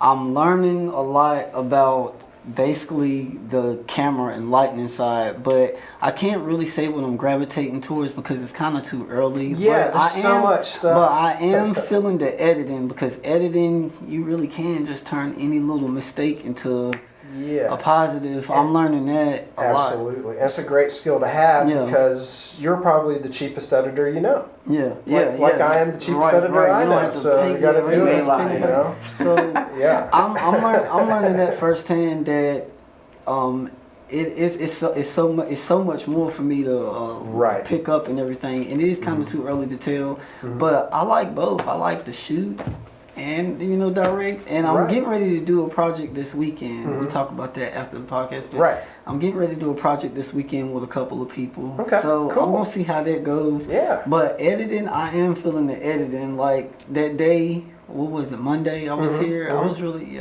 I turned that, about to finish the interview and turn it into something. So yeah, Absolutely. I think it's really interesting. You know what I love about it all is that you don't. If let's say you want to be an editor, but it doesn't really end up being that way, but you still love it. You can always do it. It's not one of those things you have to go work somewhere to do it.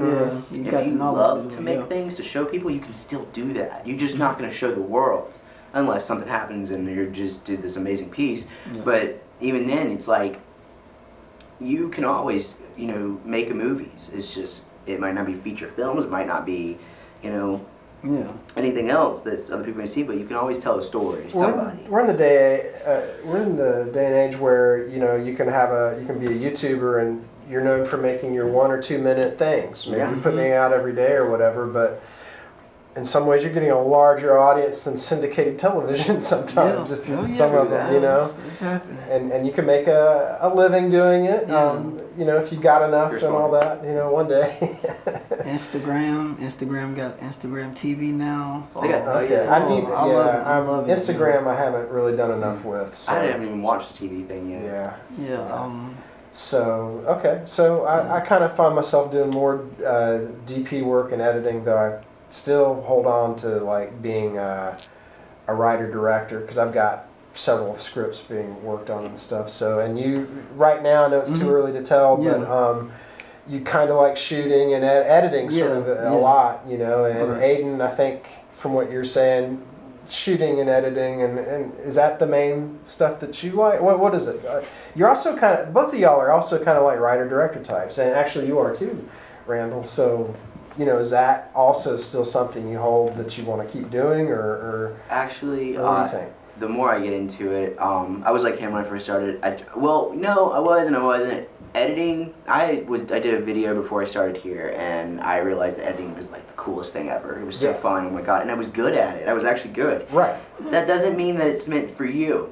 Just because you're good at something doesn't mean it's your thing. So then I kept going, and I was like, I can't sit at a desk my whole life. Yeah. I can't sit at a computer and do this. My head's hurting. I can't do this. I need to get out. And then I realized, but I want to be on a set. Okay, well, when I get on the set, what if I don't want to do anything? What if I don't appreciate any of it? And then I just lose out. Right. Then I started understanding and learning about the camera. Yeah. When I started understanding the camera, I fell in love with it. And I'm not the biggest guru yet. I will be. I have a feeling. You have a lifetime to become. I was about to say, there's so much to learn. But the camera, I think a DP is probably where I'm going to try to I want to try to be a first AC first. Right. And try to work alongside the cameraman and learn it more, understand it more in a different way than I already do. It's awesome to have a good AC because the AC and the gaffer, their job is to make the DP look awesome. Yeah. They do the work and the DP's like, I really think that it would be something I would be good at. I have the personality for it, and it's not even just the personality, I have the motivation for it, because it's definitely a motivational Pulling type focus job. Is that key part. It is, and I'm all about it. I sit around all the time thinking, who am I going to have help me do this project, because I can't seem to find anybody to just keep up with stuff for me. How about I just do it? Right. How about I just let go, like you said, let go of the camera sometimes, just be the person, help the cameraman do what you visually. You almost go into like a managerial position, Yeah. Yeah. Oh, camera died, sorry. That's okay. Okay. I don't know, DP, and first AC, that's also, like I said, that's something I would be thinking of. I really do appreciate grip and gaffer work. Yeah. I really appreciate it, and I don't think I'm going to be any good at it. I can do it. Yeah. If someone tells me to do it, I will do it right. Yeah. Not all the time, because right now I'm learning. Right. But most of the time, I've noticed something I'm really picking up on all the film jobs. Like anything that you kind of bring my way, I'm not saying I'm amazing at it, but I'm picking up on all of it. Honestly, with G&E, grip and electric, if you're good at like running, you're only going to be as good as your key grip's going to be. Oh yeah, that's true. And really good key grips. Gaffers are always thinking, when they got a setup, they're thinking about what the next setup is or the next scene, and if it's really good, they'll get the key grip on it, and the key grip will come to the grips and the electricians, and we'll just start building. If we got enough material and don't need to use what's on set now, we'll go ahead and set up for the next scene. If it doesn't disturb the shooting or if it's in between and stuff like that. It's nice to have that army of PAs too that are letting you know when stuff's going down, and then you can know when to stop, know when to start working. It's so funny. I was telling Tyler, I was like, look, dude, I was like, when we do this movie at my house, the one that I want to do, Rachel's Room, I was like, I'm going to have a job for every person. Yeah. And that job, they're going to do that job, they're just going to stay there and do that job. Yep. And I don't mean that in a mean way. I mean, if I tell you you're going to be the slate person, all you worried about is what scene we're on. Yep. You're in charge of the script and where we're second AC, or third, or whatever. I can't stress it. It works if you work it. Because everybody's concentrating on what they're doing. It's great. Exactly. I love teamwork, and I cannot stand it when And I'm bad for it. I'm not going to sit here and be a hypocrite. I'm bad for it. I'll be the camera guy worried about what the director's doing. I'll be the camera guy worried about what the makeup artist might be doing. That's normal. You know, I think that's just natural. It's natural. Since I gotta stop. Since it's your, since it's You'll your work it out. production. Once you start working with more and more people that know what they're who are doing, pros you and don't have to stuff, worry you don't about have it. to worry about it. Exactly. That's what I'm excited for the most, about getting more out of the amateur, which is going to take a long time, I know. I don't expect to go to Hollywood next year, okay? But You never know. when I get there, yeah, you never know. I'm going to try. Yeah. I'm not going to kick my dreams Sure, and no. say it's too hard, because it's not. You know how many people out there that probably were just like us and, you know, worked hard, or was in it for 20 years, or was in it for a year? You just got to, it's just whatever your chances, Yeah, you know? that's it. Get lucky, work hard. That's it. Anyways. Randall, what do you find yourself gravitating towards in filmmaking more and more? Well, I started out wanting to be, thought about being a director, but I don't know if I'm good enough to be a director, as much as like dealing with actors or whatever, telling them how I wanted them to be or whatever type thing. I mean, maybe how to communicate what you think yeah. to what you want them to do. Right, I'm not a big, because I noticed that I've done some directing and I'm like, okay, they still didn't understand what I just said, you know, type thing, but so, you know. Also, though, you're working with non-actors. Yeah. So that's, But, yeah. And then I kind of thought about being a cinematographer, and then I'm like, okay, I'm not really getting the vibe of the camera as much as I wanted to be, so, okay, I'm not doing that. But then I kind of gravitated toward editing, which I did like doing. And I don't mind sitting at a desk where I'm a lazy person. I don't mind sitting at a desk where, you know, hours on end. Doing something, so I can go with that one. But writing, actually, I kind of felt a little more into as time has gone on. Like I said, I've written a couple of different things, and I've really liked what I've written. And there's some things I didn't, you know, thought I could do better maybe at. But there's something, you know, I really felt like I could, you know, do some stuff, so that's kind of more like I'm looking at. Doom Patrol spec stuff you wrote was really cool. Yeah, I like that. I like that. I mean, I like doing that. It just unfortunately that they already made a show now. Yeah, there's a show coming out, Doom Patrol. Yeah. And Hey, I mean, DC you can send it. Maybe they'll, you know, just try. But so they probably say no, cease and desist, stop messing around with their characters, and whatever. Is it the same group that does Arrow and all of those shows? There's Berlanti, yeah, he's behind it, but they're not connected. They're not. I know somebody that works on that stuff. You know, I could slip them the script, and you know, maybe they could. You don't know. But I kind of took it from a storyline from something they may be going different way, especially that kind of thing in the books or whatever type thing. But I liked that. But I mean, I've done some other stuff that I did too, but it's more small stuff or whatever type thing. And well, you've been a lifelong reader of stories and stuff like that. A lot of comics, me too. And the nice thing about a comic is almost like a movie or a show, because it's a condensed. They usually have a beginning, middle, and end to them, and all that kind of stuff. And yeah, it's pretty neat. When you write, do you find yourself outlining first, or you just go into it? I just go into it. I mean, there's things now that I could probably outline if I wanted to. You know, like I see because I've dealt with other things in other classes, not even film classes, just other classes that they kind of showed me how to outline something if I really wanted to do it. So I could see myself maybe outlining it at some point, you know, down the road. But I find myself doing outlines a little bit. But I just the Doom Patrol script I just went into because you kind of knew solidly what you wanted to do anyway, all the way through. Kind of, and I had a kind of, like I said, we used the storyline, so I was kind of like going with, because I basically wrote a pilot for a Doom Patrol television show, which they're doing a television show, Doom Patrol's television show on DC Universe now, which is a streaming service for DC Comics stuff. And this was before it was before they announced Before they announced it, yeah. I'm sure they had plans and had been probably for years now that they were going to do it, but but this was before they announced that officially they were going to do it. So But it was storyline that kind of started in mid '80s because they're from the '60s. The group was created right before the X-Men were created, and but it was DC. That was Marvel, but DC created them, and I had to go basically use the storyline from I was using a storyline from a series from the '85, so I had to update a little bit of it and try to do a lot of tweaking to it because I had to do a lot of stuff because there's been a long time since then. So as a show, it also kind of update. Yeah. If they're using source material. So, I mean, my thinking was that, I was actually started writing a movie, then it kind of turned into just a pilot episode. Yeah. But was it like 40-something pages? Yeah. Wow, dude.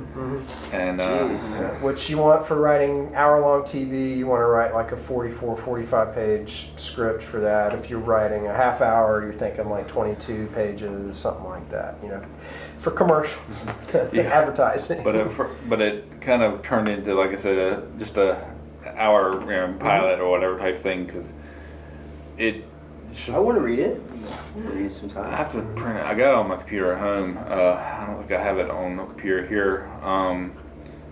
But I could bring it on my flash drive or something like that. I'm bringing it. But like I said, I had to do a lot of. I'm trying to think of the term. A lot of exposition stuff because explaining the history of the group too because it's a very obscure group. It's not like got Superman and saying, "Hey, Superman is doing this," and we all know who Superman is. And you don't have to really explain. I don't have to really do a lot of backstory on him, kind of thing. It's got very obscure characters in it and very obscure teams, so I had to explain the early stuff and then the mid stuff and then the 85 from that stuff and then into the because I liked the storyline when they started a new series of them in '85. That's why I kind of went with it, and it's basically from 3 issues, really only 3 issues of that, but they got I could do a continuation of it too. Yeah. But I was thinking about writing, I do want to write at least another episode of it to see if I can go with it again. But that's what I've been. Like I said, writing is the kind of and editing. I do still like editing too. So they're both kind of similar, that same kind of thing going on. I mean, again, going back to directing, I noticed that like I said, I did that movie Ghost Girl, which I'm editing right now. And I've noticed that I could have done a lot better. I was directing it too, but I was kind of like... You're a main actor and directing, which is not easy. And I could have done a lot better being a director or whatever, because I was like thinking, I was seeing scenes, I think I told y'all this about, I saw scenes where my niece who was in the movie did this, and I said, oh man, I wish I could have had her do that more type thing. And I should have said that to her then as a director. I said, hey, just do this, turn your head this way or whatever. That's why I want you to look at it. But also it forces you as an editor to deal with what you got to make it work too. And I'm like, okay, I wish I should have just all I had to do was just tell her that though. I'm looking forward to seeing it. It'll be done soon. Yeah. And I'm just trying to I was like, golly, it take me out because I was taking it off to myself, nobody else. But that happens. That's certainly happened with me. On different things. But anyway, but that's where I'm at right now. Yeah. And, all right. Well, anybody else got anything to add? I think this is our longest show yet, at clocking in at 1 hour and 47 minutes and counting. So I guess everybody good? Yeah, I think we stuck around. Cool. Well, this concludes our episode 4, and tune in a week or two for episode 5.